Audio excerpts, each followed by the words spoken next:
Doctor గారు HIV విషయంలో HIV-1 HIV-2 అంటూ ఉంటారు. HIV-1 అంటే ఏంటో HIV-2 అంటే ఏంటో చెప్తారా? హెచ్ఐవి వ్యాధి రావడానికి 2 రకాల వైరస్ ద్వారా వస్తున్న వ్యాధి. HIV-1 అనే వైరస్ ఉంటుంది, HIV-2 అనే వైరస్ ఉంటుంది. 2 కూడా హెచ్ఐవిని కలిగిస్తాయి. అంచేత అవి వీరి కామన్గా ఉంటాయి. కానీ మనకేమో HIV-2 తక్కువ, మన భారతదేశం తక్కువ. అదే మీరు ఆఫ్రికాలో వెళితే HIV-2 ఎక్కువ, HIV-1 తక్కువ అని ప్రీవియస్ అంటే కొన్ని ఏరియాలో కొన్ని దేశాల్లో ఎక్కువ ఉన్నాయి. అది HIV-1 HIV-2 ఉంది. మన దేశంలో HIV-2 ఉంది, లేకుండా వరకు తక్కువ కేసు, చాలా తక్కువ కేసు. అదే 2 పరీక్షలు చేస్తారు.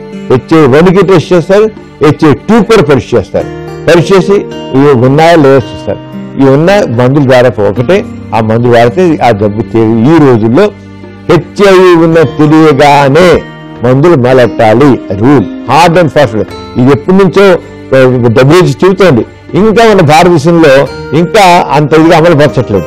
జబ్బు ఉందో తెలియగానే మొదలెట్టాలి. ఎలా టీబీ ఉంది కానీ మందులాలు పడతాం, టైఫాయిడ్ మీద మందులాలు పడతాం, బీపీ మీద తెలియగా మందులాలు పడతాం, షుగర్ మీద ఎలా మందులు మొదలెడతాము. ఆ రంగాన్ని హెచ్ఐవి మందులు మొదలెడితే ఆ జబ్బు యొక్క తీవ్రత చాలా తగ్గిపోతుంది, కాంప్లికేషన్స్ తగ్గిపోతాయి, పేషెంట్ చక్కగా డెవలప్ అవుతుంది, మంచిగా ఆరోగ్యంగా తయారవుతాడు. అంతేగాని బాగా CD4 డౌన్ అయిపోయి మనిషి నీరసించిపోతే అప్పుడు మొదలెట్టడం కాదు. అంటే ఎవరికైనా సరే హెచ్ఐవి ఉందో తెలియగానే మందులు మొదలెట్టేయాలి. మొదలెడితేనే వాళ్ళ ఆరోగ్యం బాగుంటుంది.